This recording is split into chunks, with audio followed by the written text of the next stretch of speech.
तर राज ठाकरे महायुतीत आल्यानंतर आम्हाला अजून काही मिळणार नाही, रामदास आठवले यांनी हे वक्तव्य केलंय। मनसेनं महायुतीत येऊ नये, रामदास आठवलेंनी राज ठाकरेंना हे आवाहन केलंय। लोकसभा विधानसभेत महायुतीनं मला डावललं, मात्र मी महायुतीला डावललं नाही, असंही रामदास आठवलेंनी म्हटलंय। राज ठाकरे आमचे चांगले मित्रच आहेत, ते महाराष्ट्रातले अत्यंत नामवंत असे नेते आहेत। त्यांना महायुतीमध्ये घ्यावं अशी काहीतरी चर्चा, अजून काही चर्चा नाही, पण त्यांना काय महायुतीमध्ये घेऊन काय फारसा फायदा होणार नाही आहे। त्यामुळं त्यांना महायुतीमध्ये घेऊ नये असं आपलं मत आहे। आणि तारखे असताना त्यांची काही आवश्यकता नाही आहे आणि आम्हाला आत्ताच काही मिळत नाही, पुन्हा ते आल्यानंतर अजिबात काही मिळत नाही।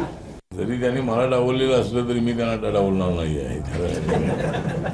एकतर डावललं ठीक आहे, तर आम्हाला जागा थोड्या मिळायला हव्या होत्या। हे आमचा पक्ष आहे, आमचा छोटा पक्ष आहे, पण कार्यकर्त्यांची एक मोठी फळी असणारा माझा पक्ष आहे। गावागावामध्ये, तालुक्यामध्ये, जिल्ह्यामध्ये माझे कार्यकर्ते आहेत।